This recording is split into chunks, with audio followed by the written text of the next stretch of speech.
Hello and welcome to the Three Pissed Off Men Variety Hour, where your three favorite pissed off men talk about things that piss them off. This is episode 420, and the only thing that we're high on is rage.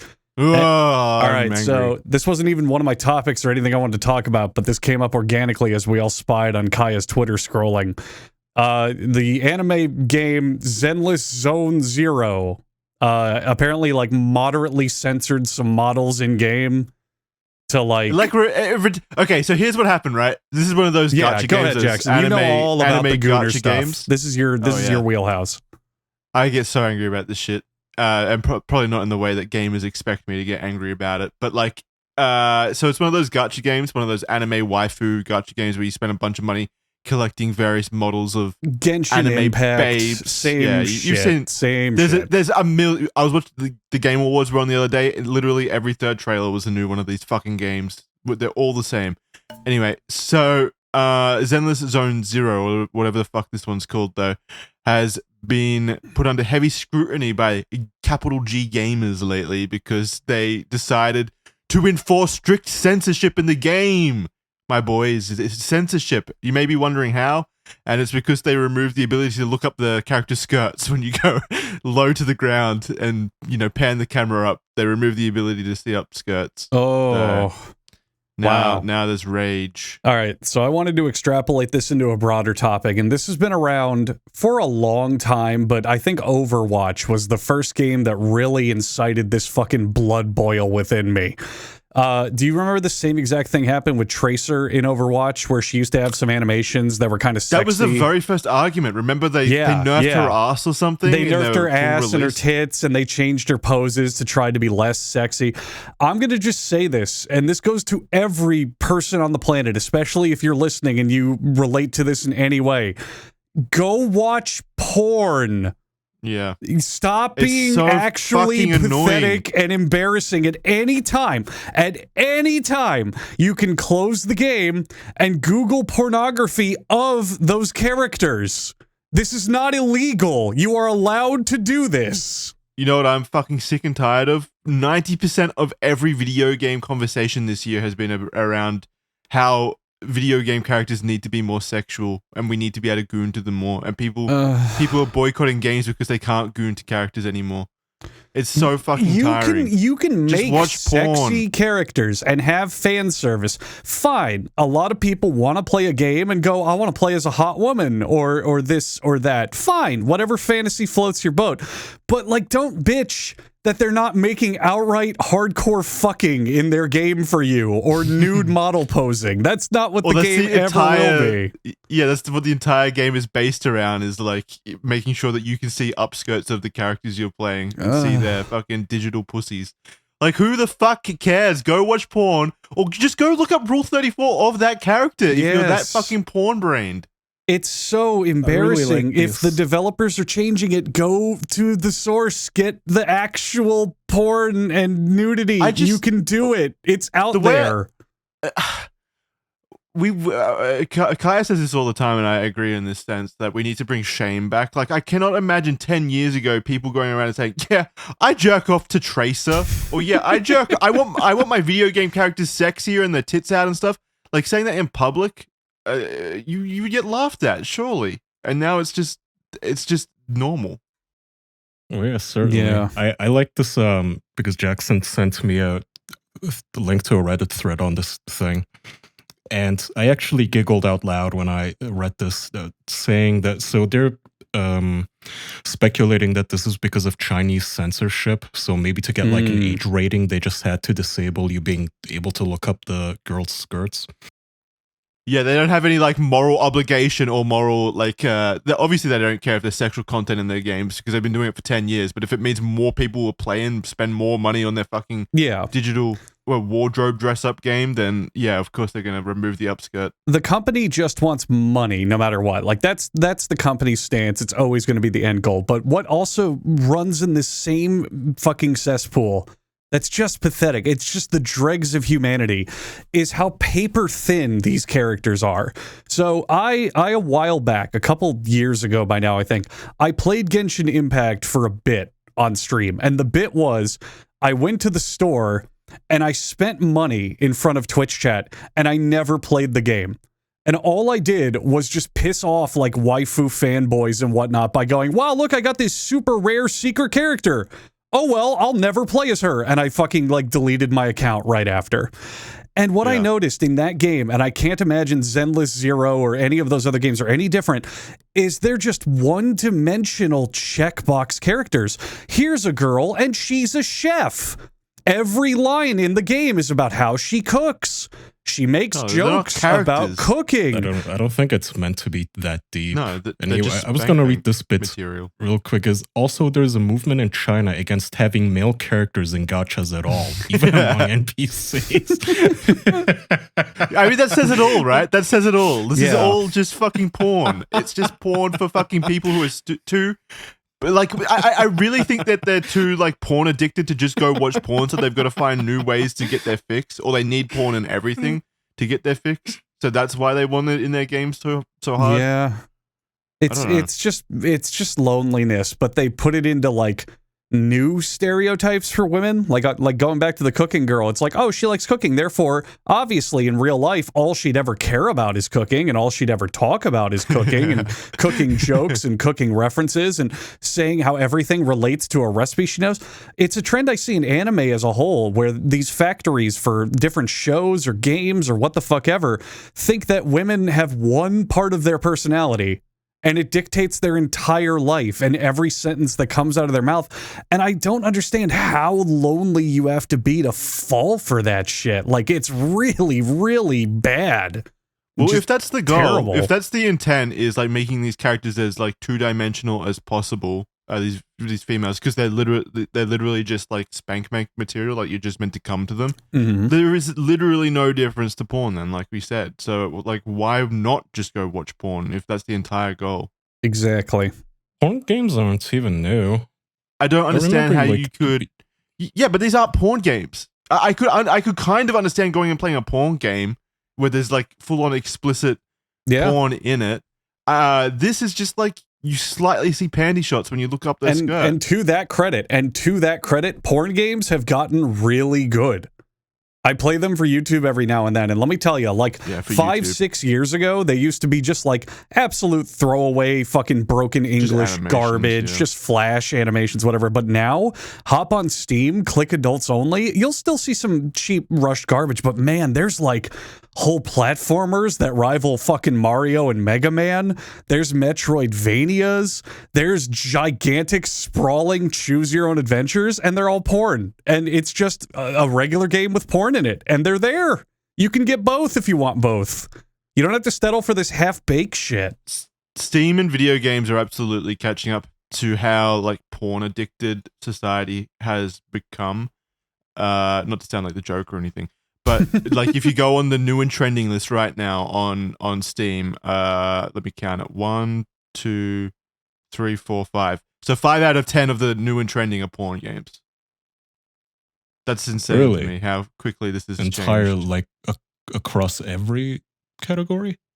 Yep, it's just I'm on the front page right now. New and trending. It's 5. I don't know if this is determined geographically, so maybe this is Australia's new and trending page. But yeah, 5 of them. 5 out of like 10 in of Goon them. County. Yeah, I'm in the Goon district. No, but you know this as well as anyone else, Kai, that this is the world now.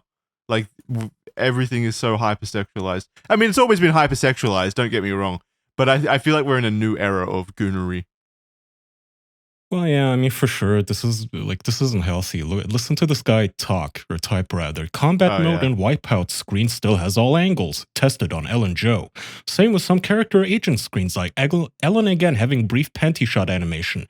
Corinne has hers showing too. They're like analyzing the freaking porn game, which isn't even like, the characters aren't even realistic. This is like the equivalent of jerking off to fucking cartoons. Like, well, it is. Might It's as well exactly jerk that. it to freaking My Little Ponies. It exactly is that. What I've never understood about porn, like anime porn or whatever, don't you feel kind of gay jerking off to it because a dude made it? Like a dude drew it? Absolutely, in 9 times out of 10, a dude made that for you to come to. To me, that feels a little bit gay. No, don't they actually like idolize some of the artists, like the what is it called, mangaka, Mangaka. that like They can. they get actual like followings from drawing like hentai shit, and all the dudes that jerk off to it, they treat them like mega celebrities, and they're like, yeah, he's my favorite artist. It's like, what? What do you mean? You follow this guy just for the fucking porn he draws? The way that I see all of Mangaka this, do manga? What the fuck? Well, whatever I'm thinking of, the guys that hentai-ka. draw Yeah. hentai. Yeah, Hentai-ka. hentai-ga. the way that I see this is there's a checkbox when you're making your game, and it's this is porn or is not porn. And it's like if I want the sexual titillation, whatever may be there, I'm just gonna play a porn video game. But if I don't, if I just want it, then I care about how good the game is. So when I look at Genshin or Zenless or any of these other games, I will probably never play them ever because there's no part of my brain that goes, oh yeah, hot girl in it, make game better. No, if I want that, I'll just watch porn. It's that easy. Make me a good game. Make me a better game first. The conversation online, especially this last year, has been around like, oh my god, they're making all our video game characters that are girls ugly. And there is some degree to that where I do agree with, like I was saying to you the other day, Kyle, like it does feel like there's a concerted effort in the industry to make women in video games like as unattractive as possible, for whatever reason that might be, probably like political or some other I can reason. tell you the reason. It's not even political. It's not even that deep. They hire companies like Sweet Baby Inc., which is staffed by unattractive women, and there's something called intrasexual competition. Women don't like it when their boyfriends stare at a screen and see a more attractive woman in a movie or a video game. This is why they've been going through this effort to like uglify every character. I was telling Jackson earlier today about like the orc. They're not orcs. They're like whatever the fuck the horned bitch and the new Dragon Age is like. No, in the. No, I said a name. Stinky.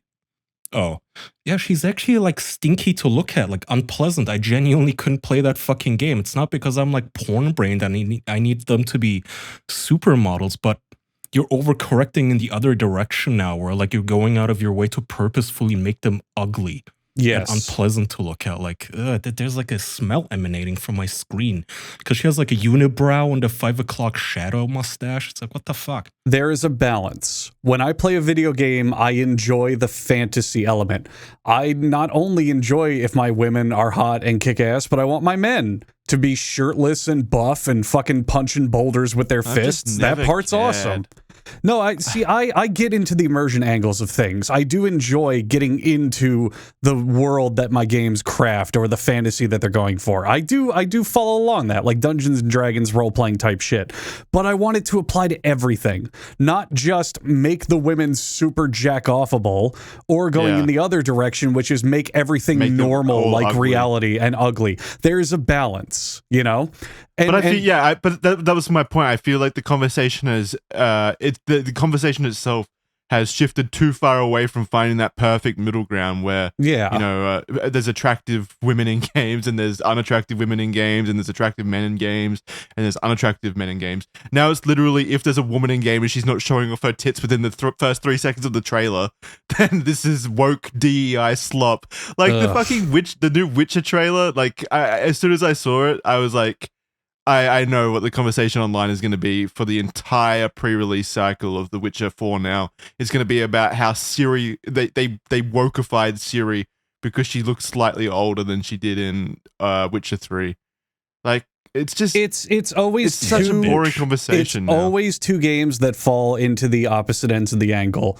For the way too sexy, too jerk-off material, it's always anime girl or waifu collection type games. And for the other angle, it's big-budget AAA trying to please everyone and make everything milquetoast and flat fucking stuff. Like, for example, Indiana Jones and the Great Circle just came out, and no one is saying Indy needs to be sexier in it. Well, where's his shirtless outfit? We need to see Indiana Jones's ripped pecs. Because it's always those two audiences fighting. It's the locked inside fucking infinite gooners, and it's the people who are trying so hard to never offend and make everything flat and stale and tasteless to not fucking hurt anybody. And it's them fighting back and forth on the opposite ends of it. I think I think my main issue with the conversation online is I just hate porn addicts. I just actually hate them.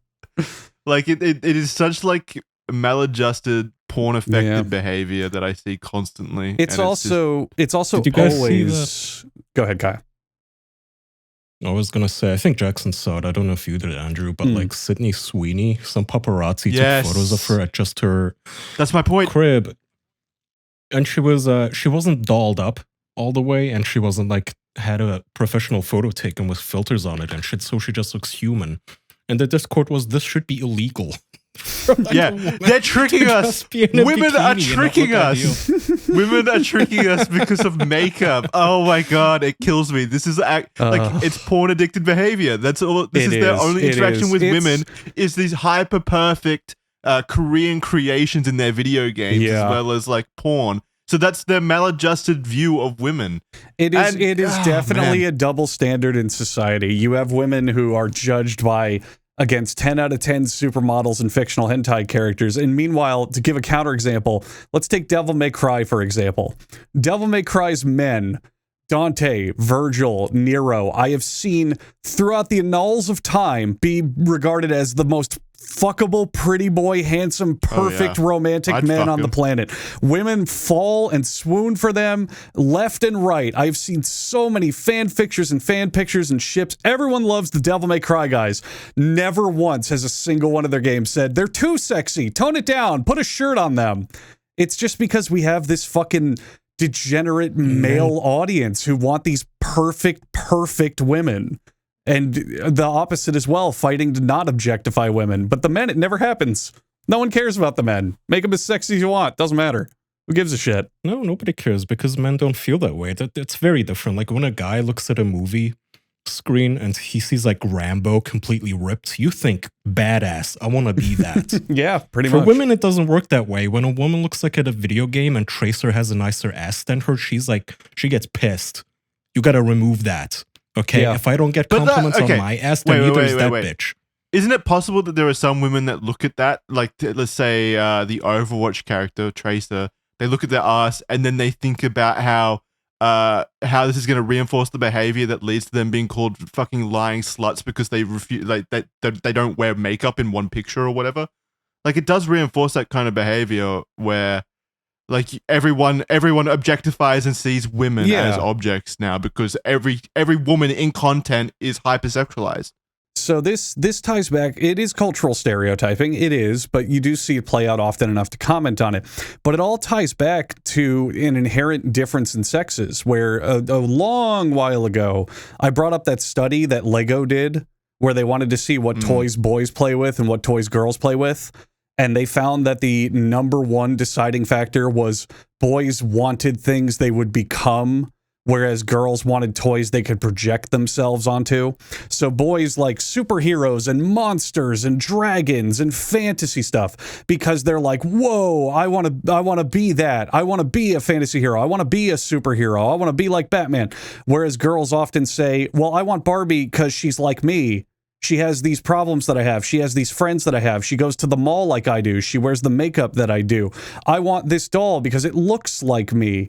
And that's just inherently down to male and female minds, how they work, even in children. And we're extrapolating that to this phenomenon where men, when they look at a successful man more often, and again, not always, but more often than not, say, how do I become that man? What do I do to be that person? Which is, and the answer is generally steroids. Whereas with women, when they see other women, they say, how do I replace that woman? How do I get what she has? And it's the same idea on the outset, but it's very different in approach. And that's how we get arguments like this, where women are judged that way and men aren't. And thank God, because can you imagine if it went the other way and like, oh, you had dudes infiltrating the fucking movie industry and the gaming industry to like replace all the cool looking characters with dad bods and just, give him a beer gut.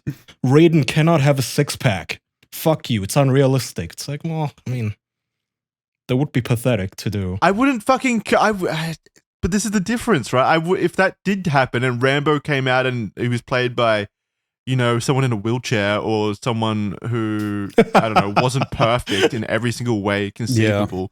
they made changes to Rambo for whatever reason. I wouldn't go online and throw a hissy fit about it. I just wouldn't. And it would take like if that was industry wide, I still wouldn't. It wouldn't matter that much. No, you to wouldn't. me. But you also wouldn't throw a hissy fit next time he rips his shirt off and he just cut like a diamond, right? So it's like, yeah, that's No, of course not. That's kind of my cool. point. Like the appearance of the characters doesn't matter that much to me. I will say that, and this ties into what I'm mentioning with all this, argumentative stuff. Whenever I watch a movie like that, and let's say I'm watching the original Rambos, and fucking Rambo is shirtless and glistening, and his pecs are huge, and he's firing a machine gun, there might be levels of which I say, damn, this makes me feel inadequate, this sucks. But more often than not, and most of the time, I'm going to say, wow, this is motivating me to go to the gym. This makes me want to work out. Yeah. You watch those movies and you feel like, I want to do push-ups all of a sudden. It's like such a weird psychological trick where you're like, and that's why this is also kind of ties back to, when we just went through that weird phase where like clothing companies just replaced attractive male and female models and like billboards with just super morbidly obese people. It's like, I get those people need underwear too, but like can at least like the people on billboards need to be they didn't broadly replace them with super obese people. That wasn't it. They like tested the waters a little bit. They went like overweight. Well, they also people. lied about it. Remember Dove soap tried to have that big revolution campaign of we use real women in our ads. Look at them. They're all different shapes and sizes. And then it turns out they were still photoshopping the fuck out of them for all the ads. Oh, yeah. Yeah. It's all lies. It's all My lies favorite from of day that one. is I go on YouTube and look up a video of Tess Holiday, who's a gigamorbidly obese supermodel, self-fashioned and anorexic. And there's a video of her, of like 4 people trying to squeeze her into a dress, and her whole deal was fat is beautiful. And turns out she has all of her cellulite like photoshopped out, which immediately defeats the whole purpose of I'm beautiful too and we don't lie about it. I miss her. Hey, fat is beautiful to some people. There are like feeders and whatever, so not that's entirely true. incorrect. Chubby chasers, I don't know what percentage of the population they might. Can you broadly define something as beautiful though? Like, is there a truism of like societally everyone accepts something as beautiful? Not fat. I mean, that beauty, it's partially in the eye of the beholder, I suppose, but I can guarantee you that like conventionally, no, Amy Slayton is not hot. Yeah, agreed. Oh yeah, I've had this post pulled up here. Off my chest, should I delete my 6 terabytes porn collection? I've been downloading porn for at least 10 years, usually deleting the hard drive after a certain point. But since lockdown, I've amassed 6 terabytes of hardcore, some extreme, but mostly vanilla porn. Downloading it became a ritual, a way to watch porn without watching porn, a safe zone. But now wait, what does that mean? That's clearly an addiction, a way to watch porn without watching porn. Yeah, what is the point? Yeah, this isn't for sexual satisfaction. This is literally just an addiction. Like he's addicted to downloading. No, he still watches it, but he doesn't go online to watch it. It's like his comfort food show, just like you watch It's Always Sunny. He jerks off to porn. Well, no, I doubt it. I doubt it. I 100% doubt it. I don't think he goes back. I really doubt most of these collectors go back and watch their content because they're always online looking to download new content. 6 terabytes is a crazy amount of... that is so many movies. I mean, forget about porn. Like, you could store so many movies that you probably will just forget about and not watch anymore. However, it is my precious. I've deleted similar drives before, but always ended up regretting it and re-downloading everything, which has to be so fucking time-consuming. I'm scared that if I delete this one, I'll just fall back into the same pattern. It feels like letting go of this hard drive is letting go of a part of my comfort zone, and I'm not sure how to handle that. Why do I fear letting it go?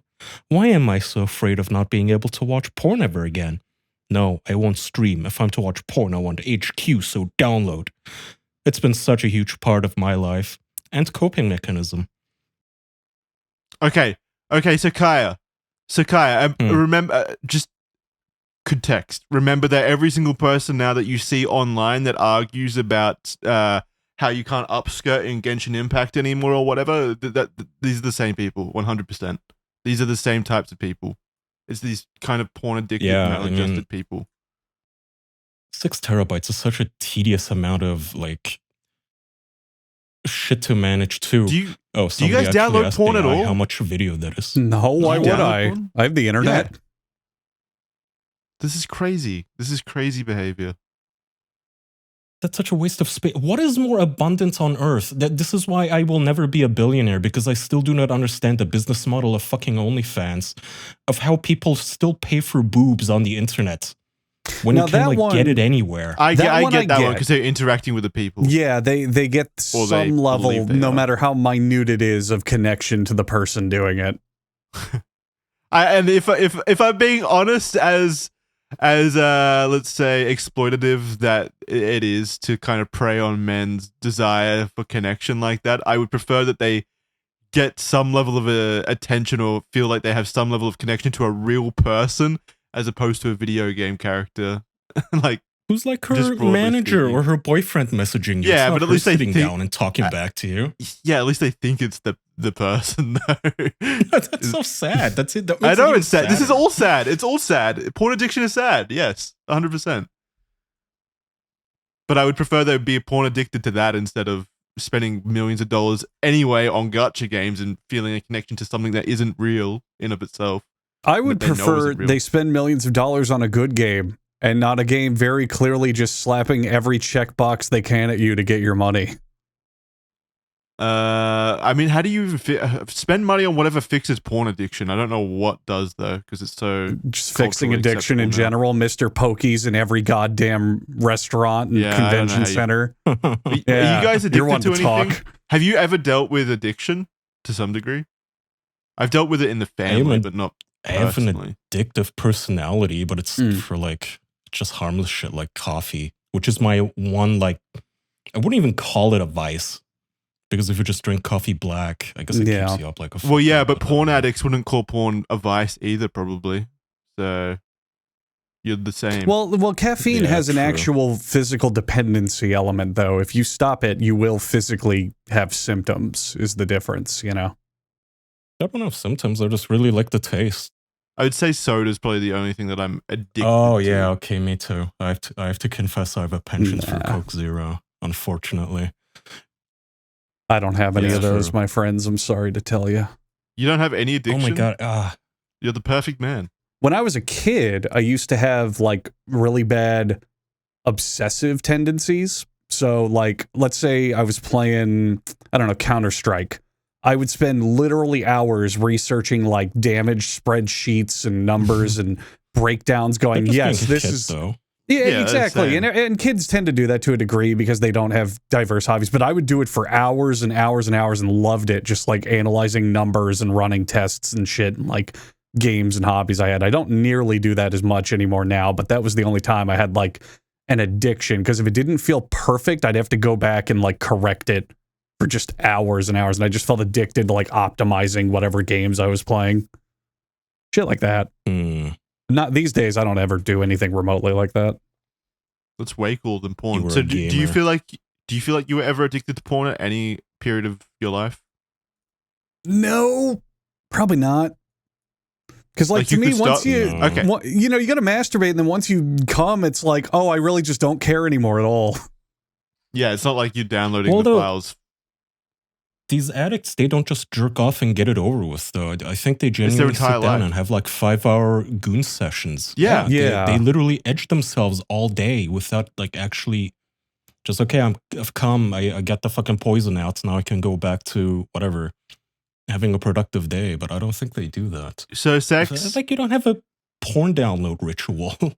to me, And like jacking off to porn or like masturbating is a means to an end. Like, sure, it feels good, but it's like I want to get this over and done with as quick as possible so I can get back to normal life. You know what I mean? And then sex is obviously about like connection and intimacy, and Yeah. separate to that kind of. There's a That feeling. spectrum of it. Like jacking off is like food, and sex is like food.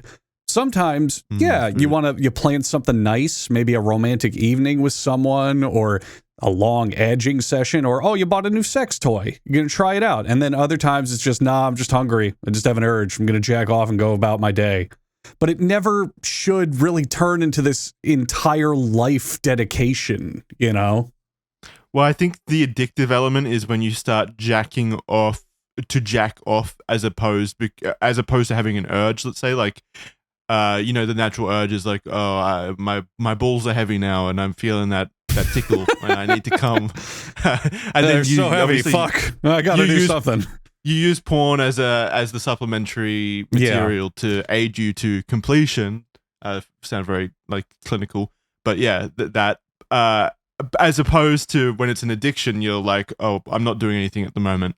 May as well jack off. I think what we're seeing, and this is another angle I don't think we've talked as much on, I think we're seeing people who are falling into the dopamine trap.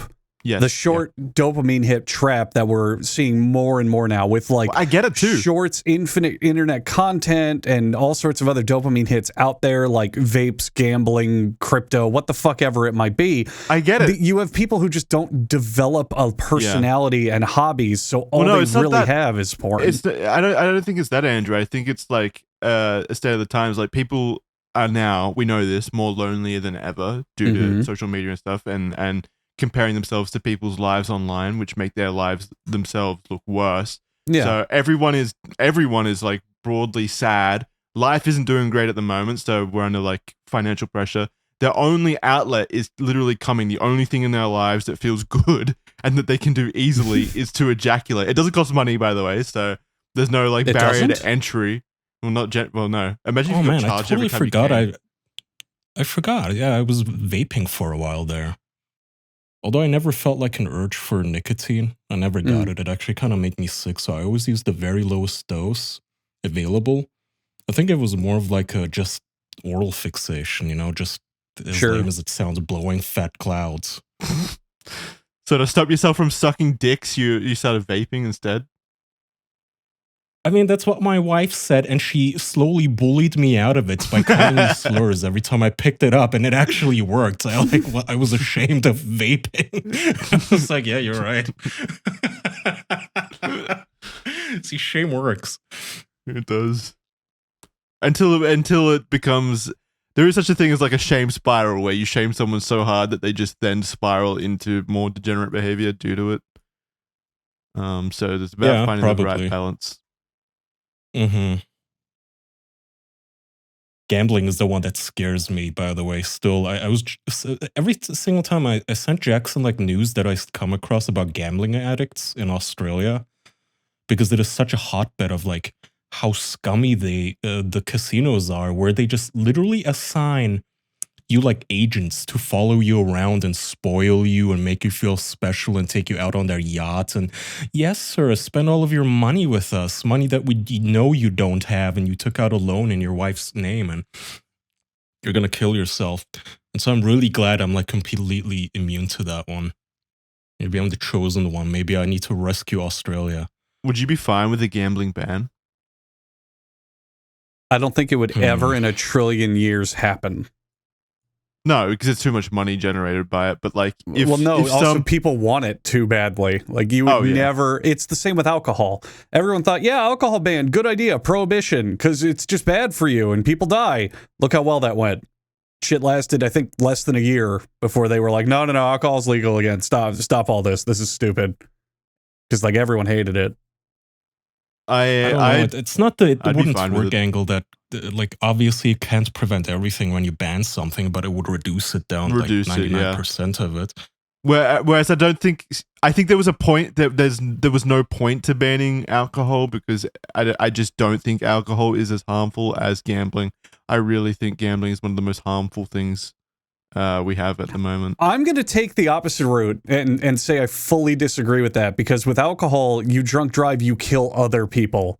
Whereas gambling, you kill yourself. Wait a second. I think drunk driving should be illegal and heavily punished, by the way. I have good news for you. But it's more so, okay, if your neighbor drunk drives or he comes home and drunkenly beats his wife, should you not be allowed to have a drink?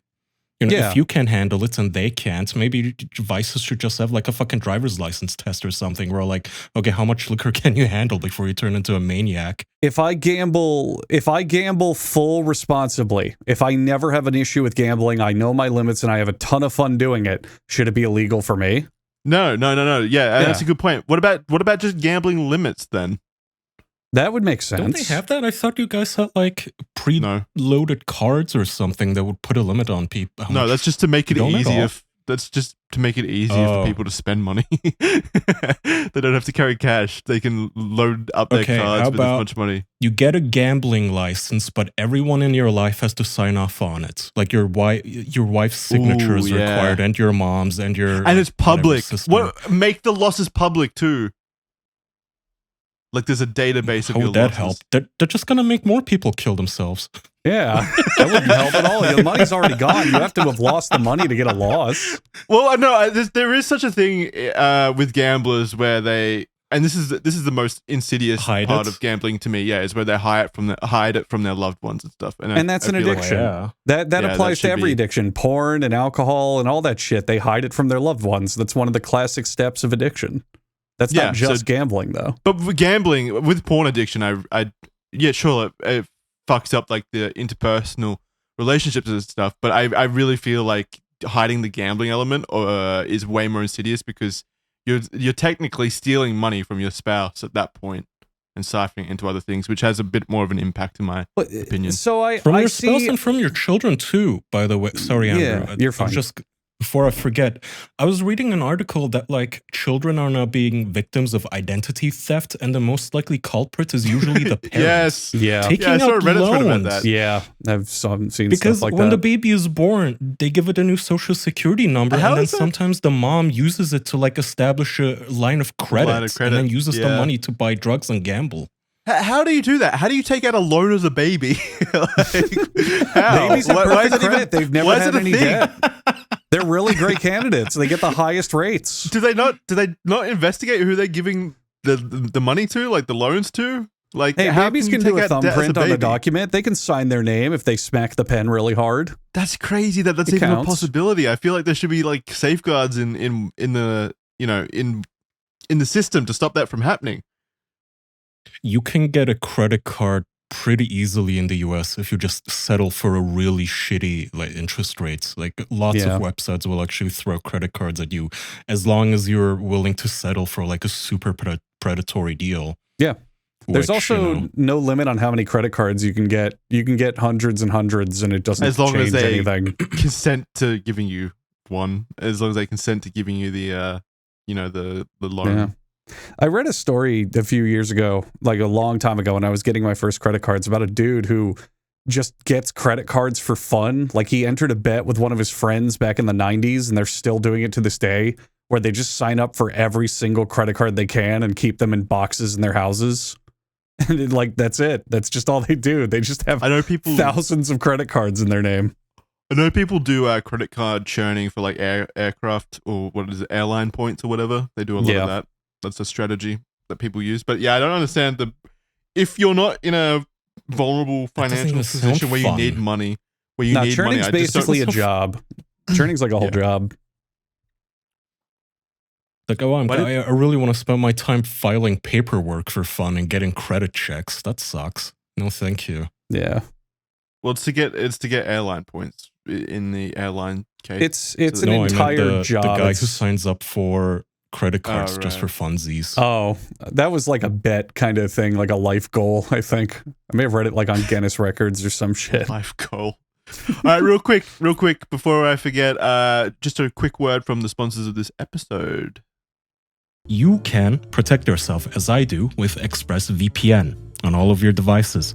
I'll be traveling a lot during the holidays. We usually go see my wife's family, but not everybody's home Wi-Fi is necessarily secure because not everybody is paranoid like I am.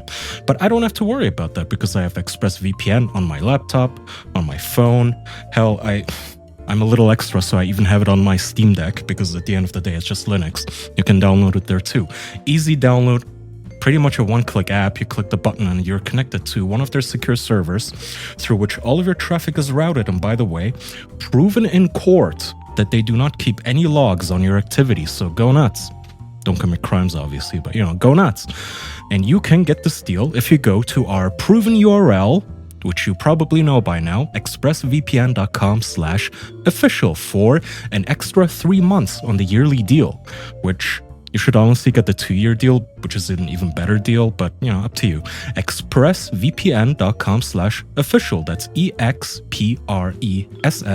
VPN.com/official. Have a wonderful Christmas. And 6,000 reps. Let me just put down this barbell of 500 pounds that I'm able to do silently because I'm so strong, and I got strong enough to do that because of FitBod. FitBod is the strength-building, health-building, personality-building app that will help you achieve your perfectly fit bod. Why pay for a personal trainer? Why go to a gigantic gym without knowing what you're doing? Why even try to exercise and think about it when all your muscles just need to do is the right movements to get stronger? And FitBod is going to do it for you. It's an app that creates a personalized workout routine for you based on your goals, fitness level, and available equipment. That means if you're a garage gym warrior, you're also going to get tons and tons of use out of this app. You can fine-tune yourself by experience and get workouts from certified personal trainers, as well as thousands of videos to help demonstrate how to do these workouts the right way. My favorite part of FitBod, and I mention this every time because I think it's absolutely genius, is if you have a workout plan and there's a certain exercise you don't feel like doing, or maybe part of your body's kind of hurt or not feeling good, you can easily swap it out with equivalent movements by doing almost nothing at all. Lock in and stay focused. Join FitBod today to get your personalized workout plan. Get 25% off your subscription or try the app free for 7 days at fitbod.me/official. That's fitbod.me/official. Join FitBod, 25% off. Go fitbod.me/official. Get big, get strong, lift weights. I love you. Goodbye. Thanks, sponsors. Thank you. I'm addicted to my sponsors. Oh, God. Yes, we are. I love them. Oh. All right. So, Game Awards, huh? They were the Game Awards. They were pretty good. Care. I didn't watch them. They were good. What do you mean you don't care? Fucking Astrobot won. Good for Astrobot. We're still talking about that. Yeah, Astrobot won. Astrobot won. It was a good year for games. Yeah, I'm pretty happy with how it went down. Did you guys didn't watch it at all? Nothing? No. It got me because there was a credible theory going around before the awards that Half-Life 3 was going to be announced. Like you fucking dunce. You need to do what I do, which is the genius move. You wait till it's over and then quickly read an article listing every game announcement. That's all that matters. Yeah, Literally. but Or just wait for people to clip it. Yeah. If I was watching it on my own, yeah, but I had like friends over and we had like a little watch party in real life, which is different, obviously. Like, You have real life friends? I'm jealous. yeah, it's kind of crazy. It's a new fucking development. cringe. You should have porn collections instead. And you have a watch party for the Game Awards? That's how much you love Astrobot? No, it's like new games were announced in real time, so it's exciting and stuff. It's Did you kinda stand hype. up and clap when Astrobot won? Did you look at your friends and go, yeah. we did it! We did it! Yeah, I was getting more and more like animated with every category that Astrobot won because it kind of like swept the awards. And it's just funny that this dumb little like children's game basically is beating out these giant $100 million like Black Myth Wukong, Elden Ring, obviously, Final Fantasy and stuff. So every single time it won, I was up and cheering. And at the end, I like exploded. And I'll also take an opposite stance from you. I think this year was super terrible for games. I think it was horrible. I think most of the nominees and lineup were just who gives a shit for the most part. Well, incorrect. Astrobot fucking rocked. And yeah, what did Astrobot was great, but like Sun Wukong was the most generic Souls knockoff ever made. I like Balatro, don't get me wrong, but Balatro's like great. a game that simple, that single-minded in content nominated for Game of the Year. I don't think you can call it simple. How much It of is. Balatro have you played? I beat the whole thing. I have every Joker. Okay, well, never mind. It's a good game, don't get me wrong, but like it's in the class of phone games where after you get the mechanics of the game, it never changes. It's just the same thing with different twists on it. Whereas like Game of the Year to me should feel like a whole experience from start Like to Astrobot. finish. Sure, Astrobot's a good example. Like Red Dead. I wasn't too into Red Dead Redemption 2, but I absolutely understand that would be nominated for Game of the Year because that's like a whole immersive journey for people with everything, a story, a soundtrack, a visual style, gameplay mechanics, this and that. That to me is what a Game of the Year should be. It should be a triumph. Now, Balatro is a great game. It's a 10 out of 10 in terms of a phone time waster, but equivalent to like the big boys of the industry, like the top Mario games or the peak of Grand Theft Auto and Call of Duty? No, definitely not, in my opinion. And that's just this year was shit. What else do you even nominate? Nothing. Okay, so let me posit this question to Kai specifically. Do you agree with his assessment that because of a game having like a simple concept, let's say, or a simple game element that is the entire game, that it should be precluded from being Game of the Year? And in other words, would you say that Worms is now incapable of ever being Game of the Year due to its simple gameplay? It is a very intricate game with lots of strategizing going on. No, not really. Whenever people say like this or that shouldn't have been nominated, it sounds kind of butthurt. Like, oh, how dare you invite this indie game to our AAA Game Awards? Just make a better game then if you don't want to get blown out by an indie developer. That's kind of a better game. You're right. Fair. That's also Andrew's point, though, is that no other like big games were made this year that are worthy of replacing. My point more so game. is not remotely deriding the quality of Balatro. It's pointing out that I don't think it had much competition. Yeah. I think if there were more big celebratory titles released this year, it would not have been nominated for Game of the Year. But there was just nothing else to pick. Because you didn't like Black Myth Wukong, you didn't like Elden Ring Shadow of the Erd Tree. And that's a DLC. And like that's another example. A fucking DLC got nominated for Game of the Year. That's how stale this year was for gaming. There was just almost nothing there. Well, I think that's also how like severe and over the top the From Software and like Japanese video games industry worship is at the moment. And I like From Software. I think they deserve a lot of their credit and stuff, but nominating the industry itself, nominating a video game DLC for Game of the Year is just insane. That should have never happened. And I don't think it would have ever happened with any other developer. Yeah. I mean, I totally totally agree.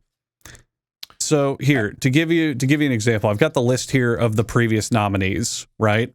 So if we compare to Baldur's Gate 3, Elden Ring, It Takes Two, Last of Us Part 2, Sekiro, God of War, Breath of the Wild, you'll notice all of those are like big, immersive, expansive adventures. Like there's more to it than just the initial 10 minutes of gameplay, right? Mm-hmm. Whereas with Balatro, it's the same game. It fundamentally never changes except for the mechanics of the jokers you get. Elden Ring is a DLC. It's just more of a game we already got. You know, I don't think they're bad. I just think this year was so weak that when you compare it to previous winners and previous nominees, even just last year, the nominees last year were Baldur's Gate 3, Alan Wake 2, Tears of the Kingdom, Spider-Man 2, Resident Evil 4, and Mario Brothers Wonder. All of those to me felt like big, giant, yes, this game is fucking impressive. Whereas this year, it's just, Last year was cracked in terms of games that released. It was like an all-timer. Yeah. Like, and this doesn't just apply to this year. Stray 2 years ago, the cat game that lasted 4 hours and then everyone forgot about it entirely. That was nominated for Game of the Year for some reason. You know, sometimes it's just weird choices. Did you guys see that new cat game that was announced at the Game Awards? Yeah, I did. Catly, or whatever the fuck it's called. Kai, did you see it? No. It's Kai's new favorite game. Look, can you look up the trailer and play the trailer while we sit here and talk about it? We don't talk about the trailer, but I feel like Kai should see the trailer. So basically, it's a video game that was announced at the Game Awards, which looks hyper surreal. I guess the art style could be described as, Andrew, like AI generated, basically, in my eyes. Like it looks AI generated, and then it came out that the developer had strong tie. It was just a developer that sprung up out of nowhere, basically, and that the developer, the guy that made the company, had strong ties with like NFTs and blockchains and stuff. So people are expecting this to be just a giant scam, basically. And I can see it. Yeah, this definitely looks like it was not created by human hands. Looks ass. Yeah, it looks really fucking This bad. looks like one of those, you know, those ultra goofy mobile game ads where like a bunch of Shreks will be kidnapping a woman and then wolves fight. That's what this reminds me of. Yeah.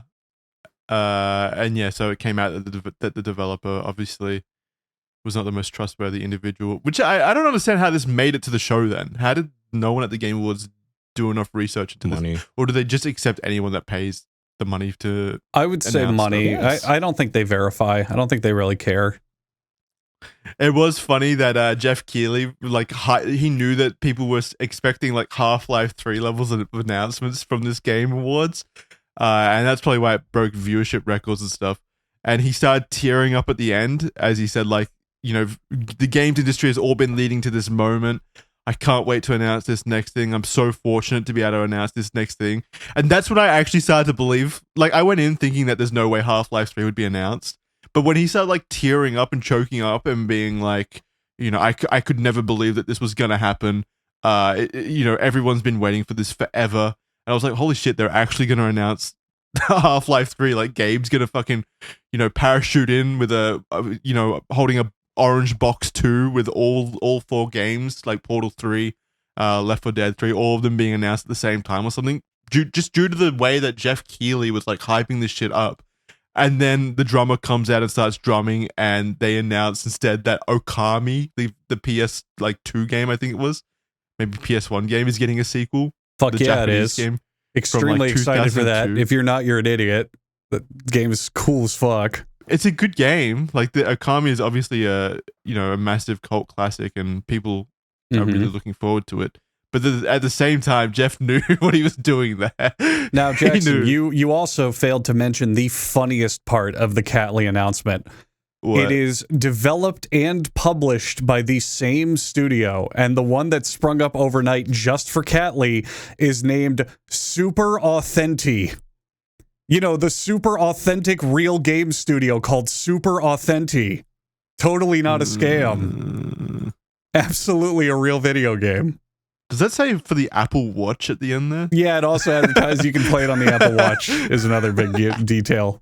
Is it just going to be like a mobile game slop where all of these cats are probably going to be NFTs and shit? Oh, Yeah. you're They're joking already if teasing like that it can... yeah, you're joking if you like think this is dress your actually character. coming out. This is like investor Oh. fraud or something, guaranteed. It's very, Money very laundering. possible. The Apple Watch. Not even the phone, just the Apple Watch. Just the watch. Do you even do things on your Apple Watch other than like read text messages and stuff? Like, how's that gonna work? I don't know, I guess like a Tamagotchi. So it's on Steam and the Apple Watch expected, but it's also on the Switch, so you can hook up your crypto account to your Nintendo account and earn points to get your Mario Bing Wahoos. Good for them. Wonderful. All right, let's talk about AI in a more broad topic that Kyle will care about because the man hates video games. I had 3 small topics for this episode, and they all relate to AI because that's the hot button issue. It's what everyone wants to talk about. Jackson! Oh.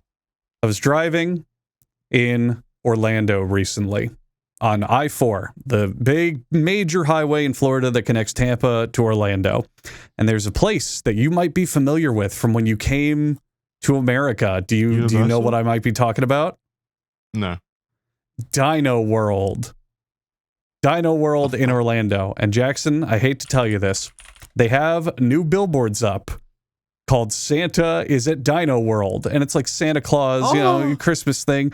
And they have a big picture of Santa in front of all these dinosaur things, folding his arms, smugly looking at everyone like, oh, fuck you, come to Dino World. But Jackson, I hate to tell you this, I'm like 99% sure the entire billboard is AI art. You mean How they does that didn't make you get feel? Santa? They didn't get Santa down to No, Dino they World didn't. to shoot the advertising material? Santa shows up at fucking Disney and Busch Gardens, but Dino World just can't afford to get the real Santa, or at least a man in a costume to take some photos for the billboard. I mean, obviously, businesses are gonna like choose the cheapest option. I don't care about people using AI in fucking advertisements, because I don't look at advertisements anyway. There's no like artistic, creative intent with advertisements in this day and age. So what's the point of even like pretending that I'm offended that they used AI for a fucking ad? Who cares? You know what? I like that take. Yeah. I mean, if you watch advertising, you kind of deserve the slop you get.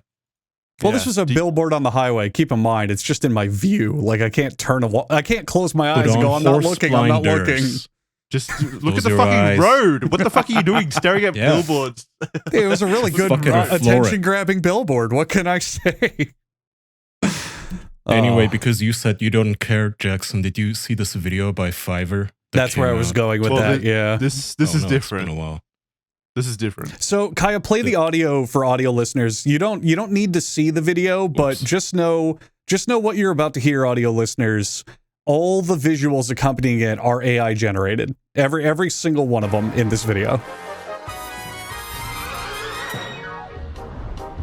We made this ad with AI, and even nobody cares.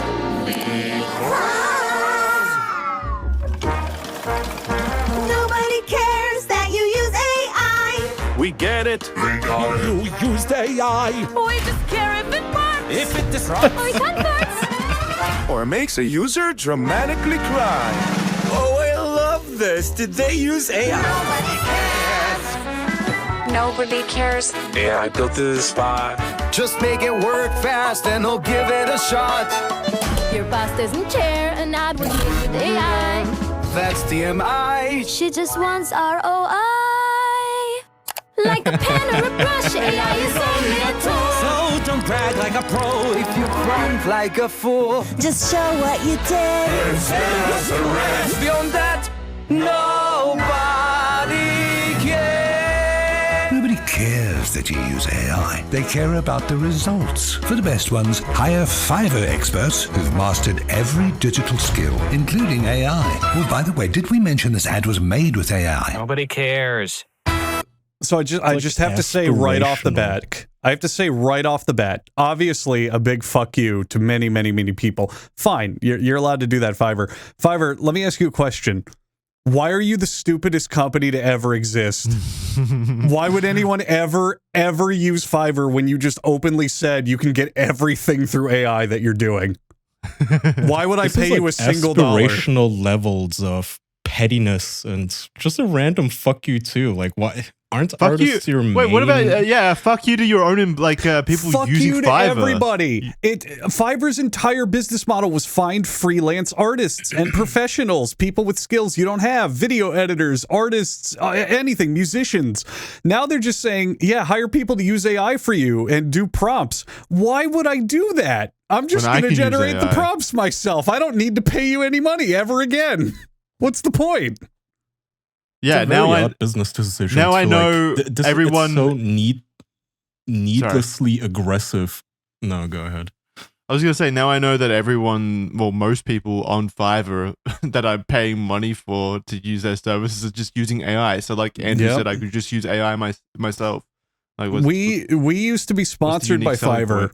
We used to be sponsored by Fiverr, and I used to use them all the time. All the time. I get thumbnails for YouTube constantly. I am on Twitter now, scrounging artists all the time to make me thumbnails. All the time. I use different people.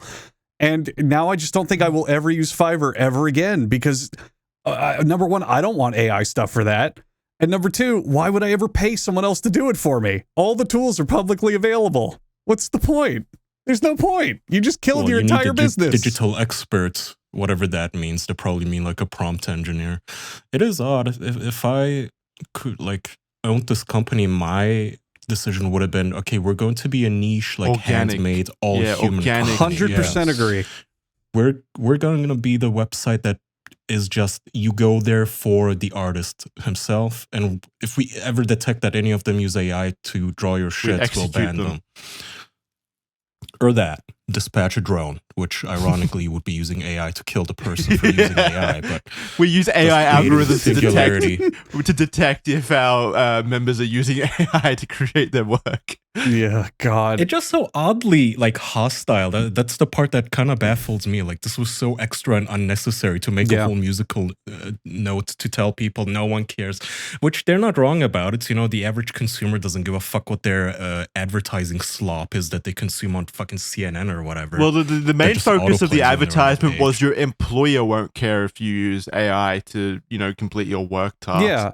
Old people don't care. The old people lodged in business who are clueless with tech and don't follow the stuff, they don't care. They see it as exciting new innovation.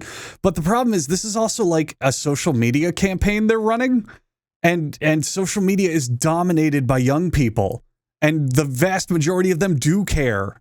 And many, many, many of them are anti-AI.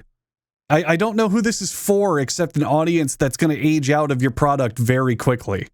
I also just don't buy the whole young people rule the world thing anymore, and young people matter that much in terms of like how things change in society, because it's just something that's been kind of proven wrong over and over again with how large like the boomer generations and stuff are.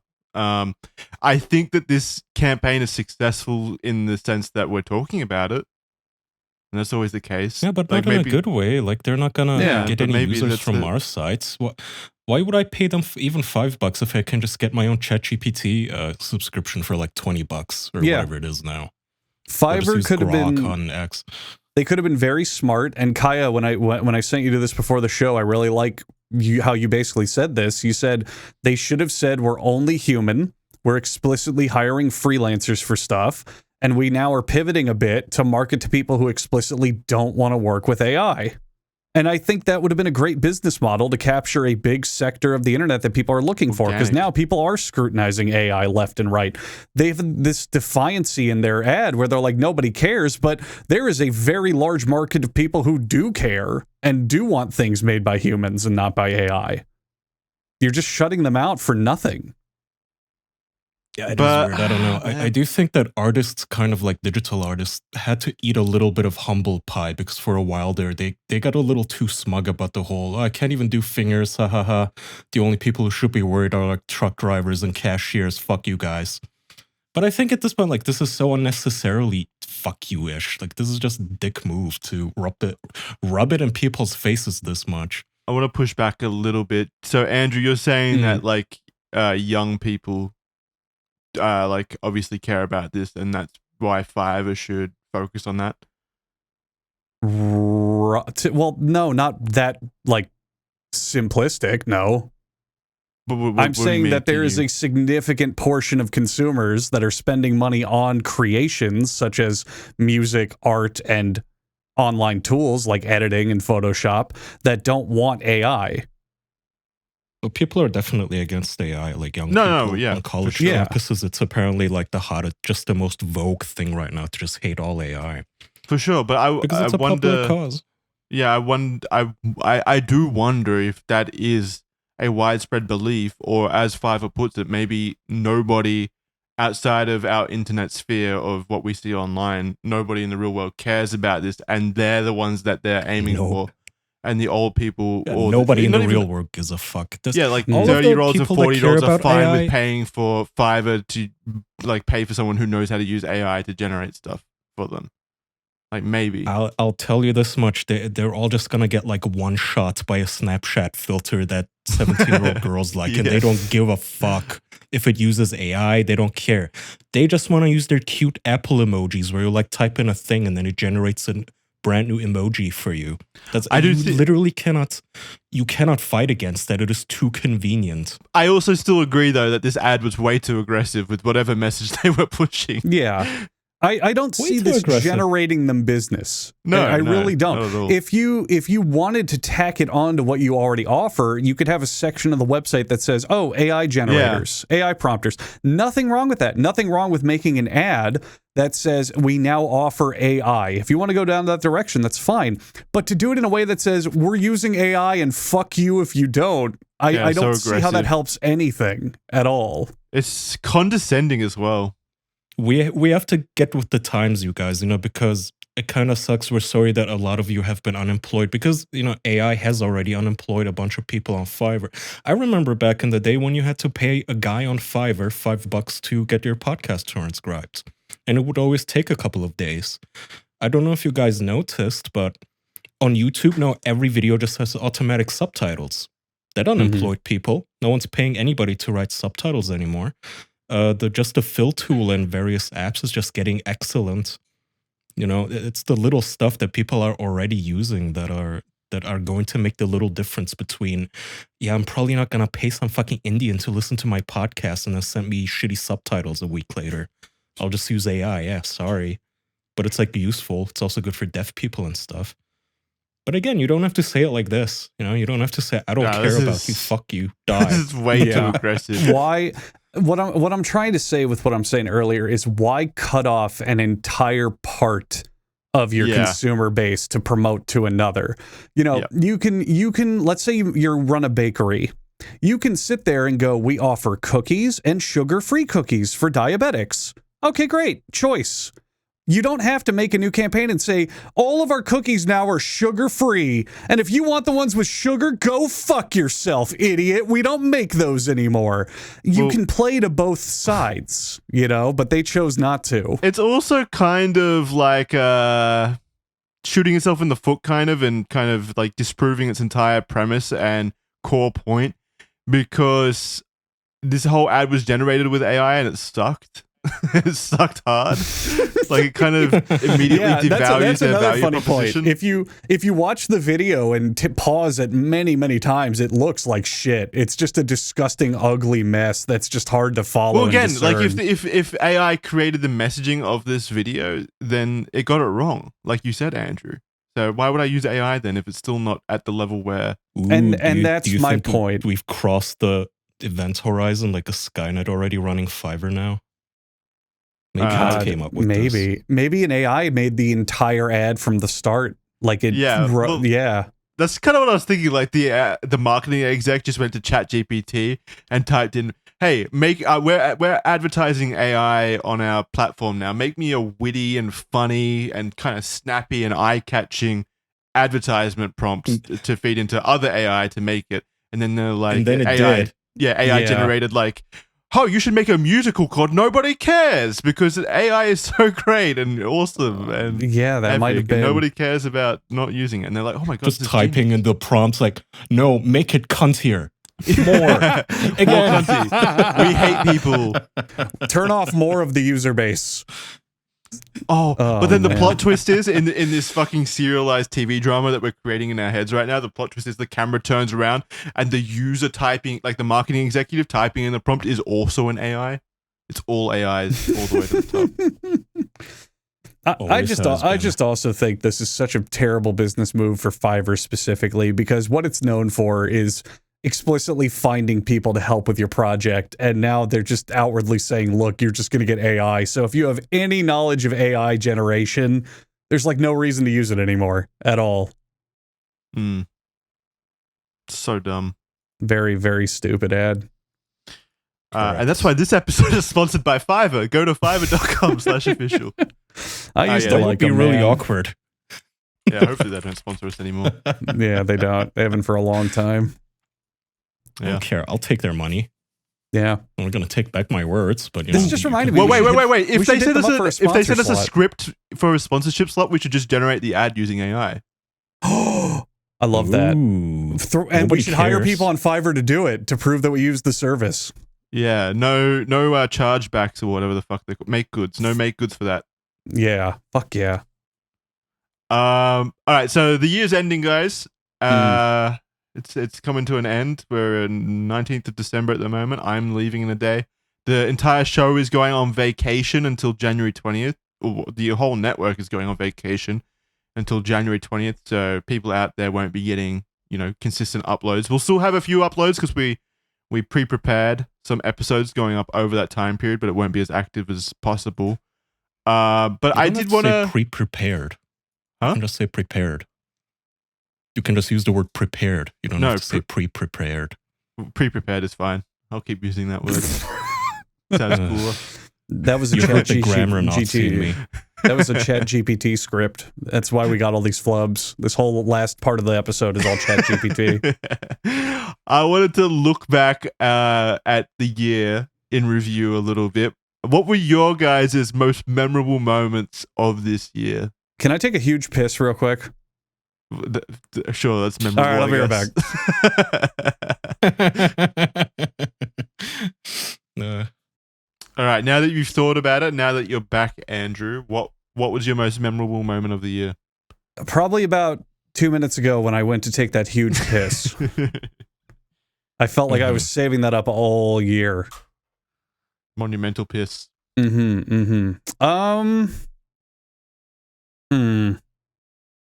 For the show specifically? Just in general. It could be anything. It's kind of like a things you like corner, but for the year. That bad, huh? Yeah. Hang on. I'm thinking. Kaya, you got anything while he thinks? I'm not really. I don't know. Like us Jesus in our Christ. own lives, or just in general in the world. Just in general. Holy fuck! It's not that deep. You go first. Yeah. Okay. What about fucking Yeah. Raygun? Raygun, the fucking Australian breakdancer who shit the bed so monumentally. She embarrassed this your year. country, Jackson. Yeah, that's why I remember it so much. All Why the is it people your favorite sending me moment? She Raygun. made you And look that's why we worse. don't. No, it's come back. That's why it's so memorable. She won't leave. She's like a bad smell. Recently, do you guys remember that there was like a Raygun the musical showing up No. at like a comedy store, What? comedy club? You don't remember that? No. Well, she sued them. She sued them $10,000, demanding that they stop the production. Basically, just this like small little, like mum and pop store. She's the most unlikable person ever. Why would she stop barely that? remembered her. Why would she stop that? Just talk them into giving her royalties for it. Well, not even that. Just fucking be cool about shit, and people won't make fun of you. Didn't she have a PhD too? She should sue her university. Yeah. So, the owner of the Venue ID Comedy Club, who was getting sued from this, said, "I'm hoping this will stop. I run a stand-up comedy business in a city and country that's not designed for comedy in any way." Oh, Australia, by the way, Kaya, which I thought you'd get a kick out of. So, Yeah, I mean, what's to be expected? She's suing them You should send her $10,000 again. It's so ridiculous. Oh my god. Okay, wait. I really want to see this musical happen. They put out some of the song lists for what was to be included in the musical, and one of the songs is called "I Would Have Won, But I Pulled a Muscle." This might have been pretty good. Like if I was her and I just fucking embarrassed my entire country and myself and my whole family and lineage and legacy after that, and knowing that I like scammed my way into being like sent on this trip by taxpayer money and shit, and that I wasn't a breakdancer at all, really. I was just a fucking idiot in a costume, just fucking, making shit up on the dance floor. Yeah, scamming her way there or whatever. Yeah. And then everyone was making fun of me afterwards. I would just lean into it. Oh, and try to slowly disengage and disappear into the wind. She needs to do what the Hawk Tua girl did, which is you have 15 minutes of fame. No, hang on. Like, she's not a good person. I don't care about any of her stuff. She's talentless in every conceivable way. But she made a fuckload of money for literally no talent or effort whatsoever. That is what Raygun should have done. You got your 15 minutes of fame. Everyone knows you for one thing. You will never be anything else without really proving yourself. So instead, get this musical out there, make some merch, start a podcast, do everything to say, look, that was me. I'm embarrassing and stupid. Ha ha ha. And just get your fucking paycheck and run. You're just telling her to become Boogie. Like, should she also set up a little table and have people splash her in the face? Yes, sure. And I'll If it tell makes you them why. money. And I will tell you why. Because if Boogie was smarter and more well managed, he'd have a ton of fucking money right now. But his problem was that he threw it away on fucking escorts and Dungeons and Dragons bullshit. But the Hawk-Tuah girl, even with that scandal that's going on, is probably the multi-millionaire right now, and she has contributed nothing to society. What's her name? Raygun could have been the same fucking thing if she swallowed her pride. Or at the very least, just disappear. Like, run with the jokes and just fade into the wind and not... Like, this is... Suing someone $10,000 because they dared to make fun of you is the most fucking pathetic shit ever. Exactly. And it makes you public enemy number one. Go it doesn't make up you to likable. the musical It doesn't production, make you money. shake the hand of the director and say, look, this show that you got here, it's looking pretty funny. I demand 10% royalties from ticket sales. Then hide from the public for like 6 months. Everyone will forget. Fat stack of cash for nothing, and everyone I don't will even forget. think... I don't think she should have, like, tried to take money in any way, like tried to take 10% of ticket sales. Like, she should have literally just showed up and like started clapping as it ended or something, and she would have been way more likable. Like, gave it a standing ovation or something, and people would have been like, she's got a sense of humor about this thing. No, hang on. I fully disagree with you. Likes don't pay the rent. And her career as anything is probably over now from how much of an embarrassment she made of herself out of. So double down on the embarrassment, turn it into a career, and then go do whatever the fuck you want. People will even like you if you negotiate it nicely and just say, look, it's my story. I want some of it. We're going at it in different intentions. Like, your intention is to make money from this and set yourself up for life, which, yeah, if that's the intention, then sure. Yeah. Do it in a likable way then, instead of charging $10,000 or suing people or getting angry that they dare make fun of you. Of course. But my intention was more so like, this is such an embarrassing ordeal. I just want to fade into the wind kind of and never be talked about again due to how embarrassing this is. And just but that doesn't get you anything. If she shows up to the show and claps, yeah, people will like them, but where do you go from there? You know, if she wait, then if you're likable, then start a podcast or something. Then you can make money from a more likable position, maybe. But people go back to your scam university job where you just sit around and write busybody bullshit about like breakdanceology or whatever it was that she had her PhD in. Now Kaya is learning, you know. Now Kaya's getting it. Kaya's got it. I just don't think that you would hire a lawyer and want $10,000 in damages if you weren't after money. She should have just settled for the show has been canceled because she talked to them. But the $10,000 to me, I don't think she's after money. I don't think she does. I think she literally just wants people to stop making fun of her. Which you can't. You can't. You can never do that. People never realize this. Once you are that level of laughingstock or public name, you will never for the rest of your life get people to stop unless you make them forget about it. Yeah, that's my point. Needs to accept it and move on. Get a name change. That's my point. That's the only way to make them forget about it is to stop inserting yourself into the news when you sue people. Like, this is just going to restart the cycle. Right. And that's why I'm saying if she does just want money out of it and to try to correct her brand, take her 15 minutes of fame and own it like the Hawk-Tuah girl did. Make a podcast, make a crypto, make whatever the fuck, make a shitload of money and get people on your side about it. Hawk-Tuah girl gets plenty of deserved hate, but she still has people that are listening. Okay, ironic but wait. But it's because the Hawk-Tuah girl was starting from a position of the public liking her, I think. I think it was 50-50 from the beginning. No, I don't. People were pretty universally like, "Oh, she's awesome." She said, "Spit on that thing" or whatever the fuck. Are people really that stupid? God damn it! Of course they are. Yes. But everyone instead, everyone universally hated Raygun and thought she was an embarrassment and a laughingstock in a bad way. So I don't think you could have the same Hawk-Tuah effect because who's gonna fucking... Let's say immediately after Raygun embarrasses herself on the public stage, and then like the next day she announces, "And I'm starting a podcast, and you can come watch." No one's going to go watch that, other than to hate watch the first episode. Okay.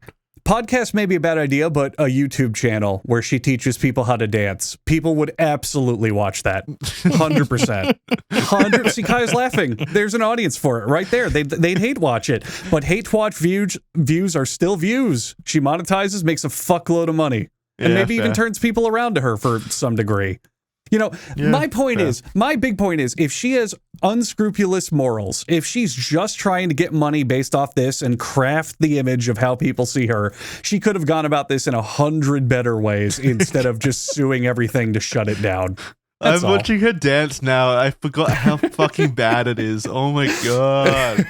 How do you go to like? How do you not have some level of self-awareness where it's like stage fright or something, where you're like, I'm going up on stage and I'm doing this. Like, this is the most predictable fucking outcome possible to doing these dances. My favorite move will forever be when she lies on the floor and like wiggles back and forth, touching her toes. Yeah. That shit cracks me up so good. Like, if this was a comedic skit or something, it would be perfect, but it's the fucking Olympics. Okay, what would you do? Let's say we get you a fake degree and we send you to the Olympics, to that, like, you know, the shooting range one. And you, I don't know, maybe you have like a stomach bug and you poo yourself and the whole world sees it running down your legs. And as you're like looking down in embarrassment, you accidentally pull the trigger and kill a judge. What do you do? What do you mean? That's an accident. This is like actually just like no skill. So shitting yourself and shooting a judge. No, that's an accident. I shit myself and then scared myself so much from the shit that I fucking shot erroneously and hit a judge. Like, I'm assuming I still went there and had skill. Like, I was still there on my own merit. No, Oh. you don't know how guns work. You don't even, you're holding the gun backward. Oh, okay. So the judge was behind me. Yeah. So the last thing the judge saw was me shitting my pants and then accidentally blasting off and shooting him. Okay, so what would I do? Yeah, what would you do? Like, I'd what- probably go to okay, prison what is for your PhD 15 in? years, I would assume. Like, what do you mean? Okay, let's say they signed a waiver and you can't be held liable for an accidental discharge. Um, But everyone calls you Jackie Poo now. I'd still be public enemy number one, right? Like, this would be like a situation with Alec Baldwin, right? Alec Baldwin shot. Well, Yeah, accidentally exactly. You shot someone. Alec Baldwin. Okay, let's say not a judge, but you like shoot a golden retriever on TV. Oh, well, that's that just even happens to be sadder. on the stand. What the Yeah. fuck? I would drink myself to death. And then slanderous newspapers, perhaps run by yours truly, begin spreading the rumors you did it intentionally. Oh my we God. never, we can't know. This is elaborate. Yeah, you're like, he told me after I know. every recording of the podcast that this is what he wanted to do with his life. It had all been leading up to this. Yeah, I mean, the unserious and unfunny answer is I'd probably drink myself to death out of guilt. Like, what do you want me to say? You'd gamble yourself to death out of guilt. Yeah, like, I'd Ooh. form a crippling porn addiction and then die.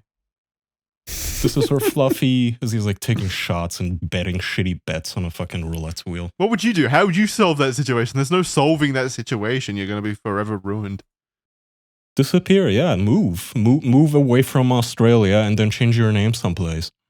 Just disappear, go offline. Shitting myself and shooting a gun backwards at the Olympics, hitting a judge and a golden retriever at the same time somehow is going to be something that you can't potentially escape from, like just by leaving Australia, Kaya. I think. Where could I think go you that that's can, not man. news?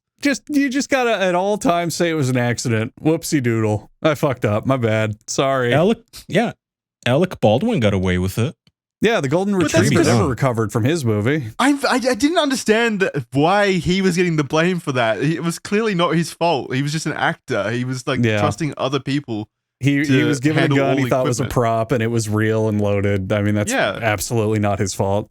Yeah, why did people earnestly believe that it was his fault and call for his head? Like, remember the video of someone interrupting him at like a Starbucks or something and running up in his face and calling him a murderer and shit? Oh, yeah. Putting the phone in his That's- face? Like, what are you that's- doing? That's got to be so damaging to his soul. That's just got to Oh, really yeah. hurt. Let's imagine that Alec Baldwin. I don't know Alec Baldwin. He could be a horrible person, but let's imagine he's like a normal person. He has normal sensibilities. Imagine doing your job and accidentally killing someone. Imagine how Yeah. horrible that would be. That would ruin you for the rest of your life mentally. And okay, so let's assume that Alec Baldwin is a normal person and he has that reaction and he's this insurmountable guilt now. All right, well, from we'll claiming assume someone's life he eats accidentally. food and he breathes oxygen. Okay. All right, I'm picturing him. He's normal.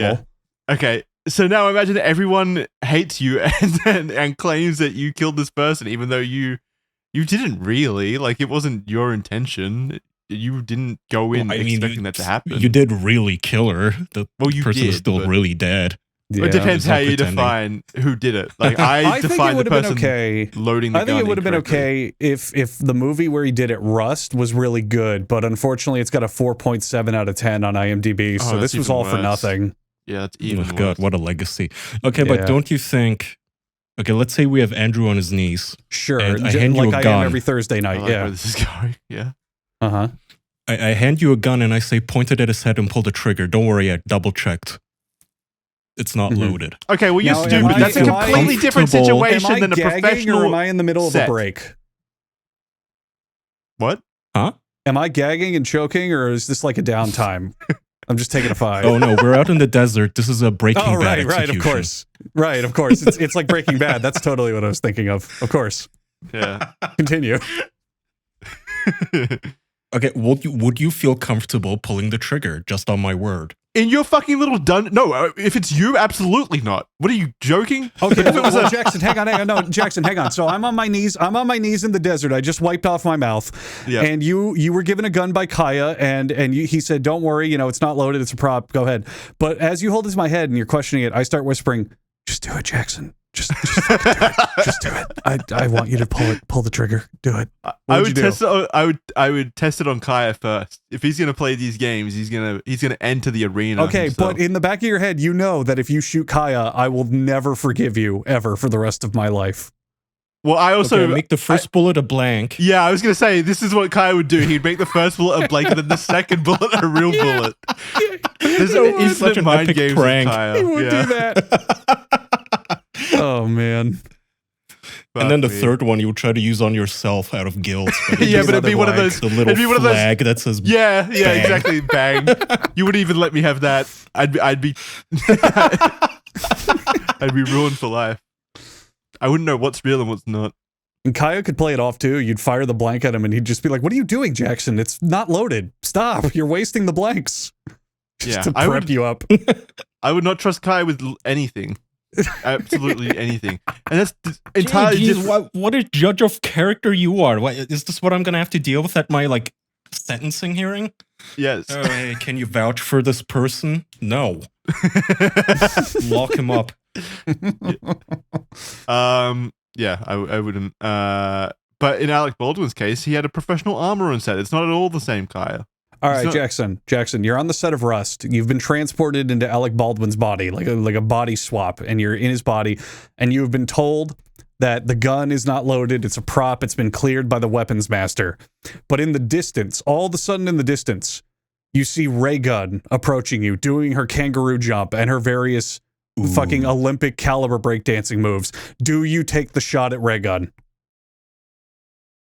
Wait, you want me to execute Raygun? I Jesus. just need to know if you take the shot. No, I wouldn't. I would not claim the lie. Pussy. You Would fucking you- What? pussy. You want to say would you on public okay. podcast that you'd kill someone? I'm good. I can't She doesn't confirm or deserve deny. death. That's mean. I would shoot at her feet to make her dance like a cartoon character. Mhm. But Mhm. okay, what if she was the armorer? She introduces herself and she's Yeah. like, "Yeah, I kind of had to just stop Ooh. my old job, and I got my certification. Here's the gun." You're Alec trust Baldwin. You're Alec Baldwin. You're holding the gun, the sweat dripping down your forehead. It's a hot desert film scene. And you look at the armorer just to double check that's not loaded, and it's Raygun. And every time you try to ask if it's loaded, she just does another breakdance move. Just does like the worm or the chin grab or any of those. Well, I And might that's have to the shoot only her at that answer you point. get. Yeah, I might have to. If she's just made me kill someone and then starts doing goofy little dances to celebrate, like a Fortnite dance, yeah, I'd probably shoot her. At that point, Oh, I'd be And so then angry. That time it's a blank. yeah. We love you, Then the little Raygun, flag wherever comes you out, are. Raygun takes off her mask, and it's Kaya again. He's everywhere. Can't trust a thing. We love you, Raygun. I don't know why you have trust issues with me. Oh yeah, why? I wonder why, huh? I don't know. I'm such a sweetheart offline. You know, It's true. You're a dick offline. Did you get You're somehow the even box of worse. flowers and chocolates, Jackson? He sent me one. Yeah. Yeah. You did? You got one? No, he doesn't send me anything. Care Bear. I sent him Australian food that doesn't arrive. It had a As- little bear. well. You no wait. Okay, no. We can take this off the record. We could edit this out if it's not true. But he sent me a little edible arrangement kind of flower basket thing. It had a little teddy bear and a card in the teddy bear's arm, like sewn onto it. And when you open it, it says, "You make the podcast a better place." And it was delicious Aw. gourmet chocolates and flowers, and it even had a framed photo of Kaya with it was like a middle school shoot with that like little pastel background and his arm on his chin. But it was definitely a really nice, flattering photo. You didn't get any of those? He sent them out No. last week. No, he just sends me. Did you like the Did you like the severed finger I put in there? I did. That let me know that it was from you and it was serious. It wasn't like a deep fake or anything. That's the Kaya touch, the Kaya special. No, he literally only just sends me memes about how much Germany sucks. Oh. Well, editor, you might want to edit that out. You can leave it in; it's your choice. But we might not want to embarrass Jackson like that on television. Oh boy. Yeah, I thought I had a friend. I guess not. I guess not. You send me Reddit links all day. No, I guess not.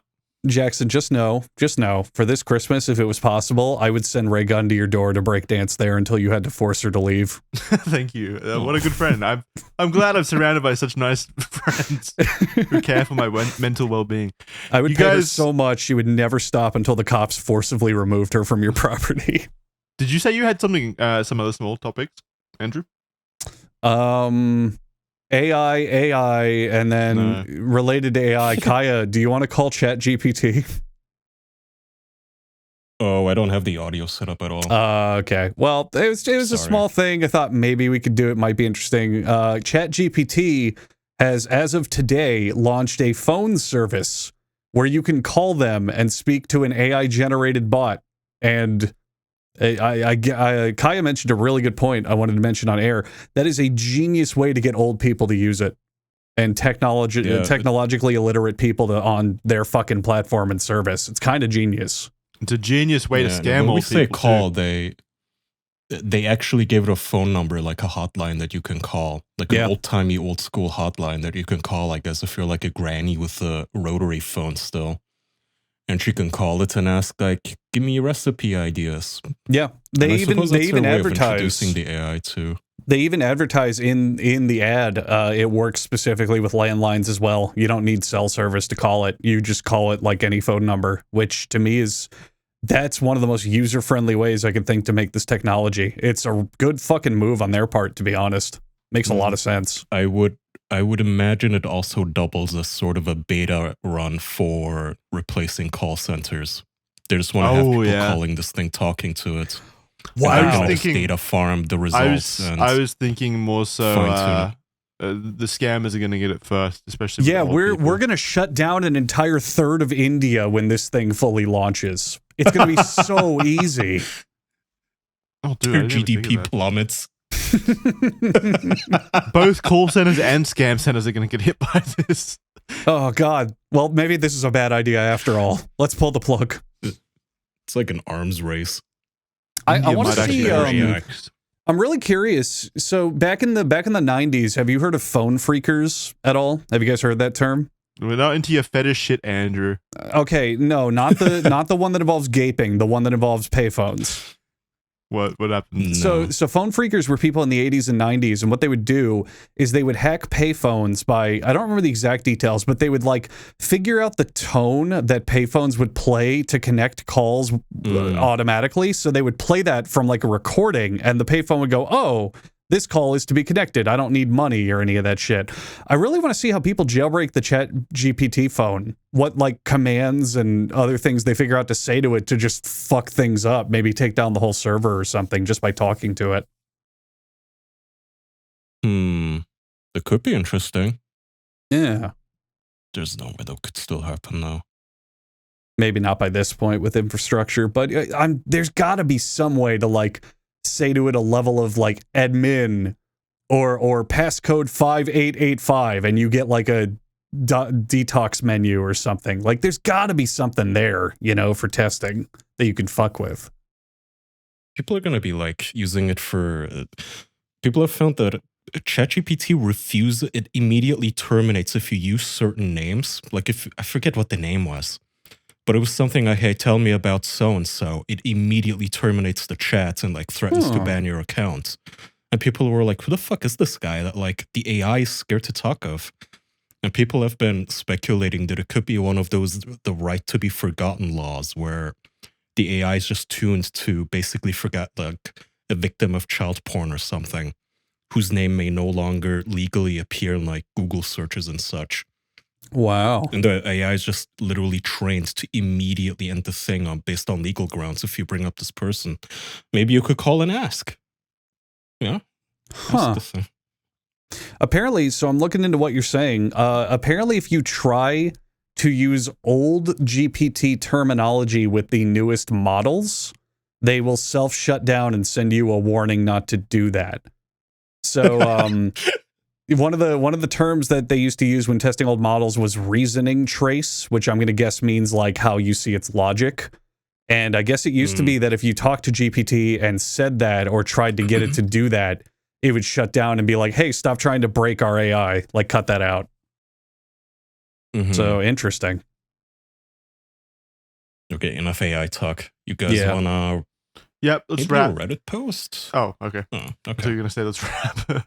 We can do a Reddit post. What did you want to do? Have to. This is the final. It's the final. No, I had a lot of AI this episode. Yeah, let's do your thing.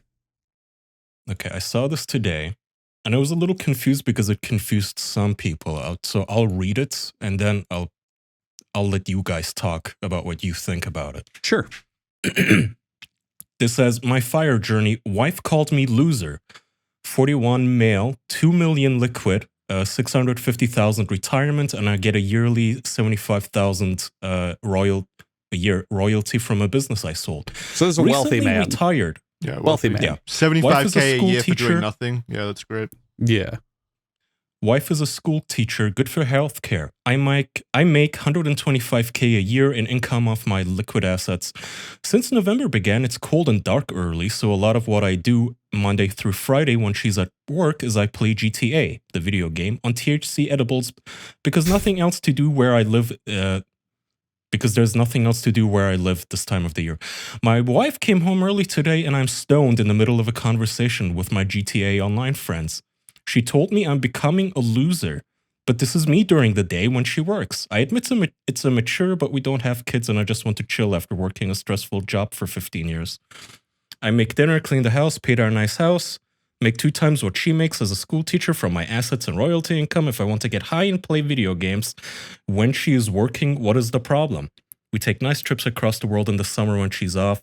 She said I'm too old for this, but there's not much else to do in the winter. I just want to chill, but she doesn't like it. Okay.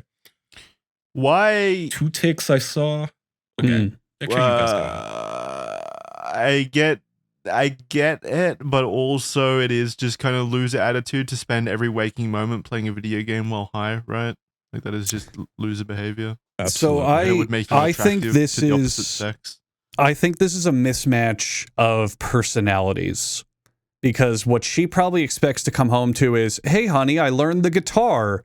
Hey, honey, I took Or an up ambitious woodworking. person, Yeah, something to enrich his life is what she's probably expecting him to do and what she sees as a good use of that time.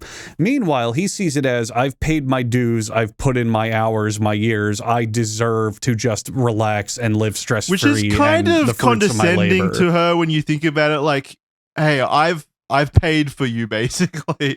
I've paid everything. Now I just get to sit around. I mean, he does the chores and stuff, but like that won't help in the grand scheme of if you're an attractive person to the other person, to the now, the opposite sex. where I was going with that is if the wife is of the same mindset, then I don't see this being a problem. Like, let's say she's working as a teacher just to save up money and then retire and fuck around and not care. Then he just has a head start. He's just doing it younger than she is. That's fine. But it sounds to me like she wants a more well-rounded, more enriched life and partner who has more going on.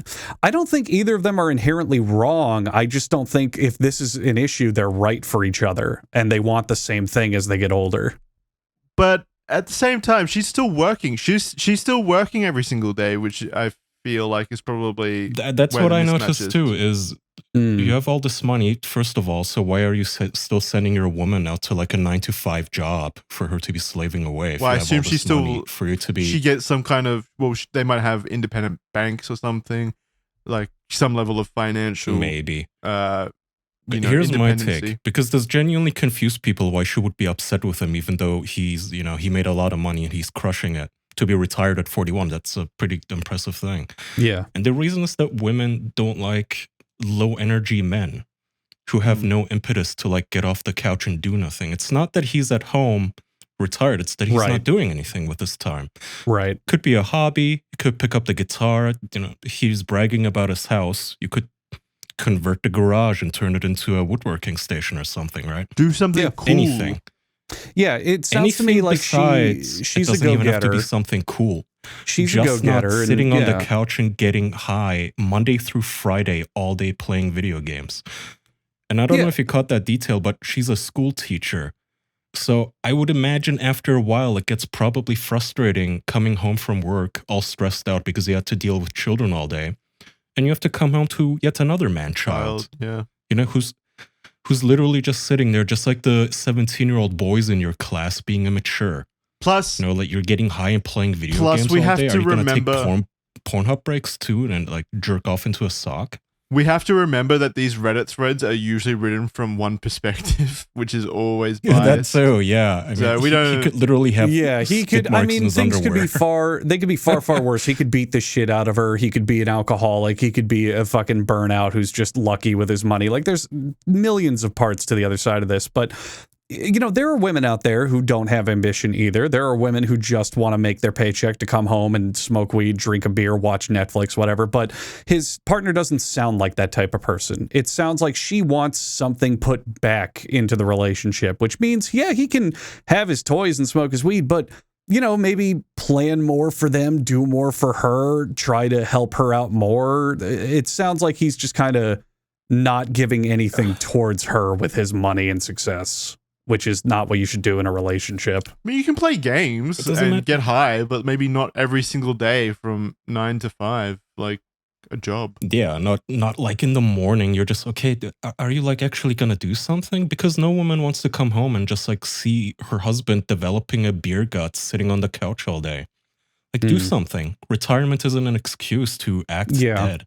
To waste your and life. the flexing about the money thing, you know, the money you made doesn't matter if you still live the same lifestyle as like a broke 20-year-old. Right. Like, what do you actually do that a broke 20-year-old can't do? Get high and just jerk off and play video games? Anyone can do that. Right. You made all this money. Go use it.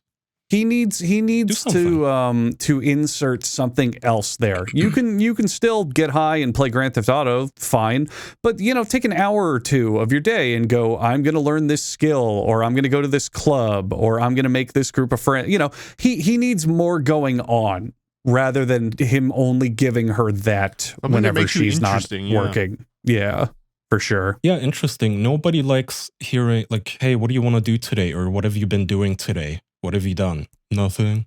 Right. There's nothing to do. What do you mean there's nothing to do? You have $2 million and you cannot think of anything to do? That's a you problem, and that would also turn me off. Man or woman, if I came home to that every day, especially after busting my own ass at the job. Yeah, that's kind of frustrating. Like, no ambition, no energy. No ambition, yeah. The no drive to want a better life. No drive to want to improve yourself. This subreddit is fire, Kyle. What is that? It's literally r/fire. It's about retirement. It's a retire fuck. I can't remember. It's an acronym that stands for something to do with retirement. Financial independence and retiring early. Yeah. Because I just kept thinking this has nothing to do with fire or flames or kindling or anything. Well, his username. This would make me unattracted. He's blazing. Yeah, his name is. blazing, His username that's is Space Weed. Yeah, so I'd be pretty unattracted. And that's I didn't funny even notice too. that. No, that's a nice thing to point out. His name is Space Weed, and he is just talking about weed and playing video games. That is a nice little note. He's 41.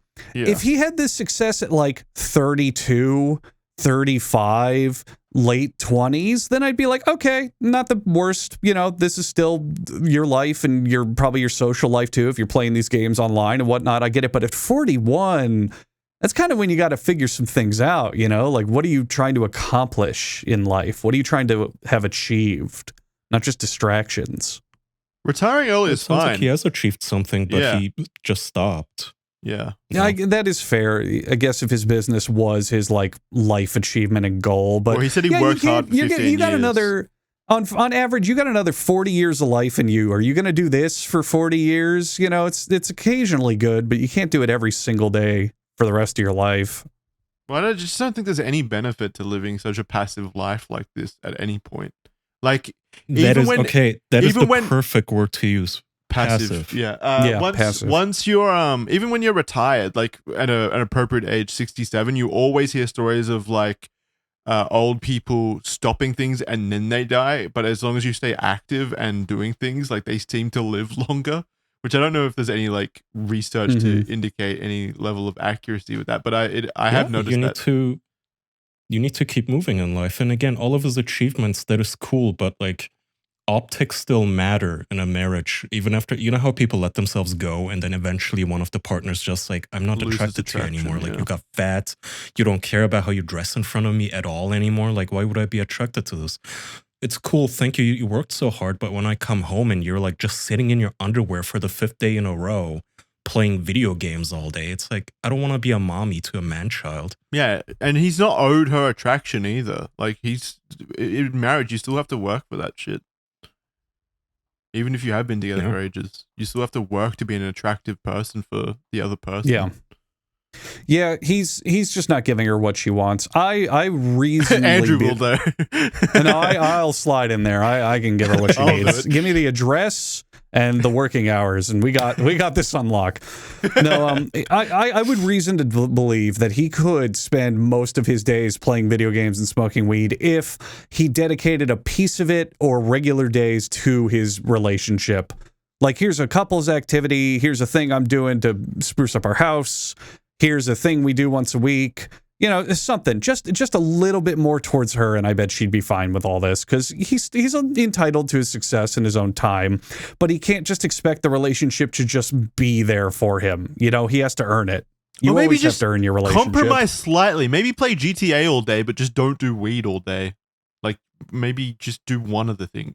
Yeah. Because both of those together are so unattractive. And I get that. If I came home from working and my partner, even if they had bought the house or whatever and they made more than me, but they were just sitting on the couch fucking stoned out of their brain, that's all I ever saw them is just stoned, I would be extremely unattracted to that. That's also a red flag. When you're like day drinking or day smoking, you're just a zombie, and just out of boredom. Like, why are you drunk right now? Why are you self-medicating in air quotes like this so hard? Like, come on. That's a very unhealthy habit to just get high because you just cannot even bear playing a video game when you're like lucid.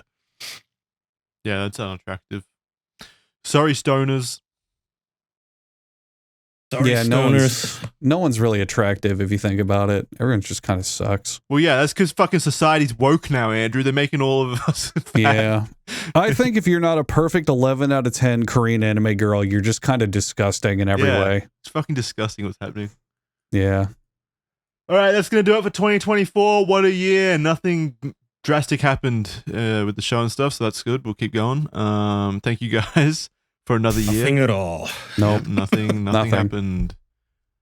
Thanks everyone for the support this year. Really does mean a lot if you're still listening. To those of you who are still listening, thank you for sticking by with us for the year. Appreciate it. Have a wonderful Christmas and a happy New Year. Yeah.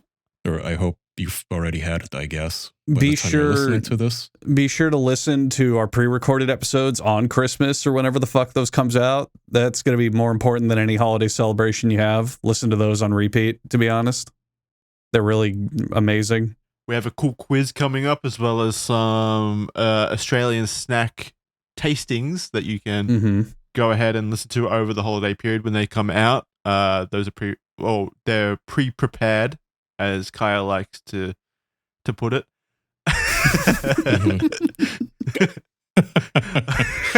Or you can go over to official.men right now and watch them early because they'll be up before Christmas over there. Or all of our content will be up over there.